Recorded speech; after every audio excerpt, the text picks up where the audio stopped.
Hello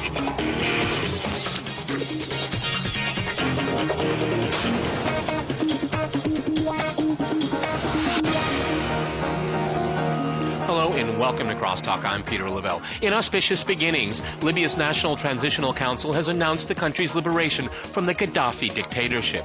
What kind of country Libya will now become is anything but clear. Will it be ruled under Islamic law, and will the rule of law prevail in the wake of Gaddafi's killing? And is national unity an illusion with so many factions vying for power?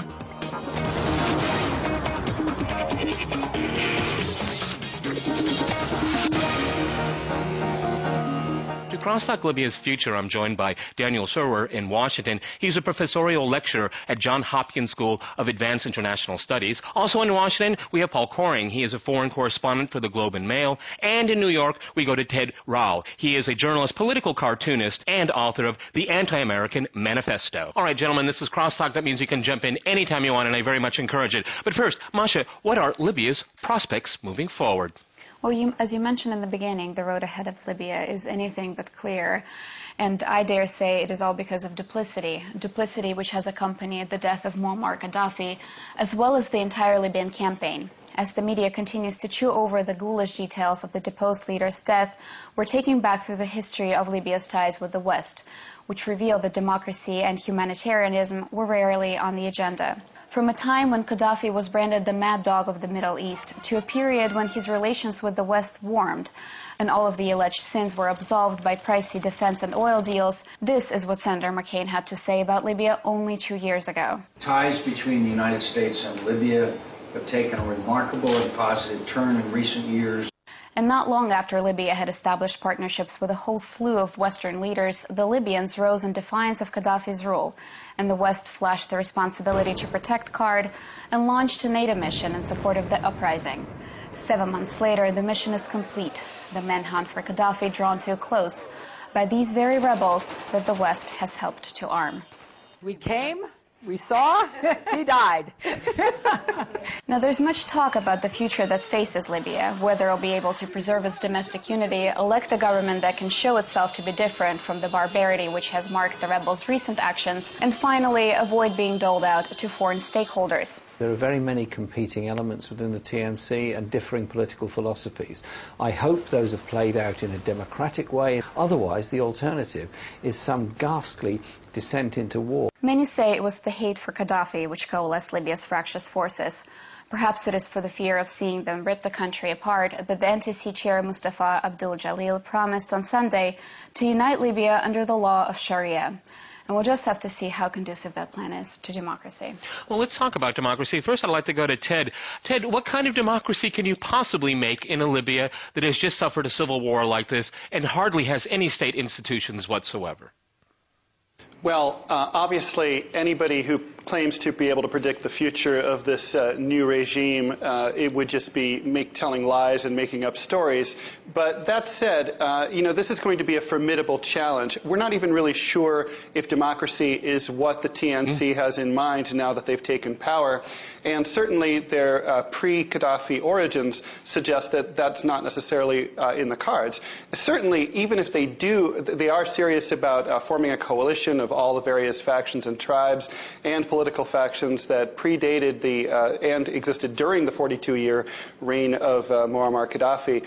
There's no telling where this is going to go. It is just so hard to cobble together such a vast country, and I think a lot of people are unaware of exactly how big Libya is and how fractured it is. It's not going to be an exact parallel to Iraq, but I think we can see certain parallels. Okay, Paul, how does a country like Libya that really doesn't even have really many state functions, I mean, it was all based on one man and his family for 42 years. I mean, don't they have to work on state building before they start building democracy? Or can you build a democracy without a state? Yeah, no, I don't think you can, and I think perhaps there's a tendency of the media and outside observers to kind of see democracy as something that gets installed or built almost overnight.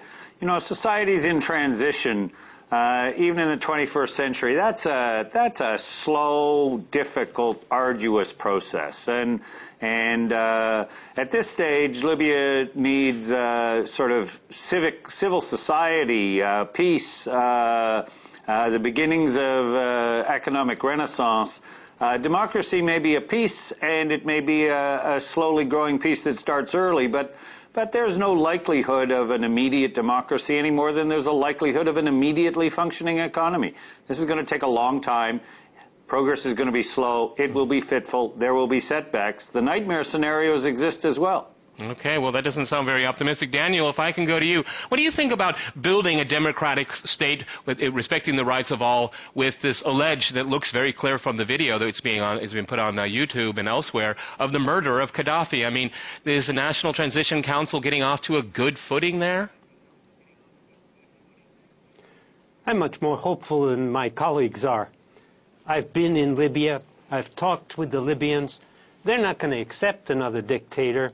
I don't think there's any reason why they should accept another dictator. It is a long, hard, arduous road to democracy, but they've laid out a roadmap in their constitutional framework document. It's much clearer than what had been laid out in Tunisia, which just successfully held its first elections. It's much clearer than what has been laid out in Egypt.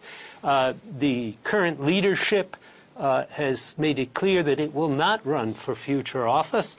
And frankly, Libya has vast resources, not only the oil and gas in the ground, but the money in Western banks. Gaddafi is going to finance the next regime in Libya. So there are no guarantees here. Let me be clear. This is a long and arduous road. But I think there's a good chance that Libya can go down that road. It should do it carefully. It should do it slowly. It shouldn't rush anything. But, you know, the killing of Gaddafi from Western eyes was extremely brutal and murderous and illegal as well, probably under international law. If I can go, you want to jump in there, Paul? Paul, you want to jump in? Illegal as well. You know, I don't think that you can. I don't think you can hold the Transitional Council responsible for what was brutal murder and may in fact be a war crime. But I mean, let's be clear here. This is the end of a conflict, and it's pretty clear that that lots of the fighting factions were only barely within a chain of command. So I mean, I think to focus on without defending what seems to be a murder and a war crime, but to somehow taint the entire transitional effort with that. It's unfortunate. It's terrible, like the murder of Ceausescu, well, perhaps. It's probably quite convenient, isn't it? If I go to you, Ted, I mean, I guess we won't hear a lot about Lockerbie, we won't hear a lot about rendition, and we won't hear about other things that the Bush administration and Obama administration had to do with the war on terror, with the passage of Gaddafi. Well, I think that's apples and oranges. I mean, if you're asking whether this is going to be difficult,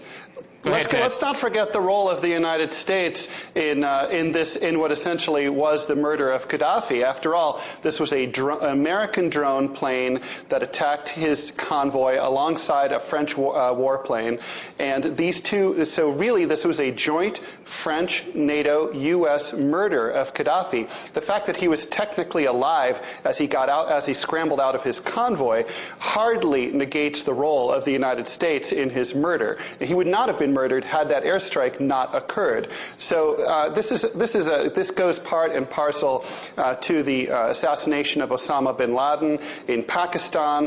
The Obama administration's enemies have a way of just being disappeared and dumped into anonymous graves. And obviously, you can't help but ask yourself if there are not a bunch of inconvenient questions that would be asked at a war crimes trial at The Hague that perhaps the big powers would rather not see asked. What do you think about that, Paul? Well, you can pose every opportunity for a war crimes trial. Okay, Paul first and then Daniel. Paul first and then Daniel. Rhetorically all you want. You can pose that sort of thing rhetorically all you want. You could say, you know, Gaddafi would still be in power if there hadn't been a United Nations Security Council mandate. I mean, but what you're trying to do, what you're trying to do is, hang on, what you're trying to do is sully the entire process by stringing together a bunch of things and saying, you know, ergo, the Obama administration is somehow responsible for the deaths of all these people. And you can make that argument, but you're not going to find any support from me on it. Daniel, you wanted to jump in there? I mean, a drone plane is not a somehow. Well, I think this argument about this calling of the killing of Gaddafi, the military action against his convoy as murder is just nonsense. It's not murder in anybody's terms. I'd be glad to see. But drones are designed to kill people. Drones are designed to kill people. Assassination. There was no declared war against Libya. They are designed to kill people, and they are military. The United States was not at war with Libya. Daniel? It was an assassination attempt against a foreign leader who could have been captured alive. Do you want to respond to that, Daniel? I'll beg to differ on that subject. I just don't think there's any sign that there's a war crime involved here. I don't think it's murder. I think it's part of an ugly process that we call war.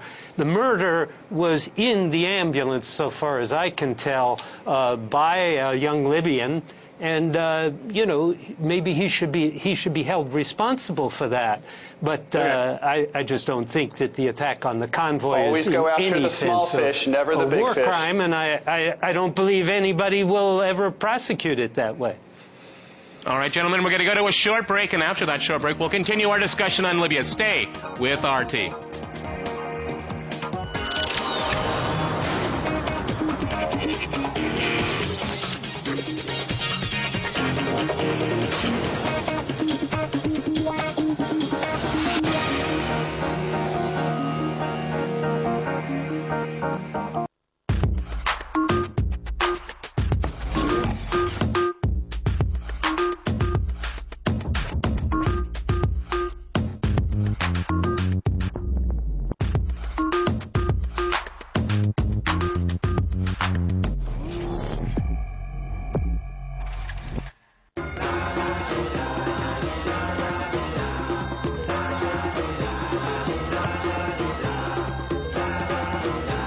Orang Jepang, Brasil, Australia juga, Italiano, New Zealand, Norway, Prancis, Sweden, Jerman, Swiss, yeah.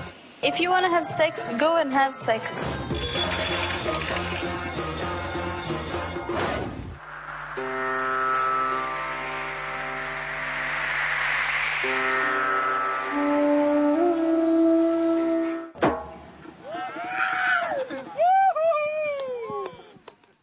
Wealthy